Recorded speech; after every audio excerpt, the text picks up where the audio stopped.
अस्सलाम वालेकुम friends, welcome back to top smarties drama serial Kafeel. जामी जो कि बिल्कुल ही बेकार नौजवान है, वो बिल्कुल भी अपने पर, अपने घर पर किसी पर भी तवज्जो नहीं देता, क्योंकि वो कुछ कमाता ही नहीं और उसको कमाना बिल्कुल भी पसंद नहीं। उसे तो पसंद है दूसरों के आगे हाथ फैलाना और दूसरों से मांगना। बहन भाई बाहर रहते हैं तो बस उन्हीं से ही मांग तान कर अपना गुजारा करता है।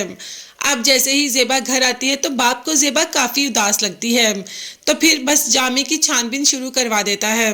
जैसे ही पता चलता है तो पता चलता है कि जामी का तो लड़की से भी ताल्लुक है और उसके अलावा जामी कुछ भी नहीं कमाता। बाकी रही बिजनेस की बात, जो उन्होंने कहा था कि हमारा अपना है, वो तो कब का बेच चुके। उसके बाद मार्केट पे इतना कर्जा भी चढ़ा हुआ है, साथ ही साथ जो भी प्रॉपर्टी और घर है वो सब के सब गिरवी पड़े हुए हैं।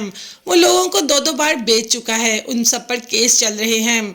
अब तो बाप काफ़ी परेशान हो जाता है कि जामी इस किस्म का नौजवान है, हमें तो बिल्कुल भी पता नहीं था। बस आकर बीवी से जिक्र करता है और कहता है कि ये आज मैं जामी के बारे में पता करके आया हूँ। बीवी ने कहा कि नहीं, जेबा तो बहुत खुश है। तो बाप ने कहा कि तुम कैसी माँ हो, तुम्हें अपनी बेटी की उदासी नजर नहीं आती? मैंने जेबा की आंखों में वो उदासी देखी है, मैंने जेबा को खुश नहीं देखा, इसीलिए तो मैंने पता किया कि आखिर जामी ठीक लड़का है या नहीं। मगर अफसोस, जो काम मुझे सबसे पहले पता करना चाहिए था वही मैं बाद में पता कर रहा हूँ। खैर, सोने पे सुहागा बात ये हुई कि जब बहन भाई सारे चले गए तो अस्मा भी घर आ जाती है। अस्मा जिसको कि जामे पसंद करता है और जामे भी, और अस्मा भी जामे को पसंद करती है। घर आकर जेबा से कहती है कि मैं जामे को बहुत पसंद करती हूँ और जामे भी मुझे पसंद करता है। तुम पता नहीं बीच में कहाँ आ गई, मगर मेरी बात हमेशा याद रखना कि एक ना एक दिन इस घर पर मैं ही राज करूंगी, इस घर में एक दिन मैं ही आऊंगी। जामे को दो तीन चीजें ही पसंद हैं, एक मैं, एक उसका बाप, और कमाना उसको बिल्कुल भी पसंद नहीं। और देखना, जामे के साथ तुम्हारा गुजारा तो बिल्कुल भी नहीं हो सकता। ये घर हमेशा से ही मेरा था और मेरा ही रहेगा। अब तो जेबा और भी परेशान हो जाती है कि पहले शौहर कुछ कमाता ही नहीं, कुछ करता ही नहीं, और अब वो लड़की भी आ गई जो उससे मोहब्बत करती है।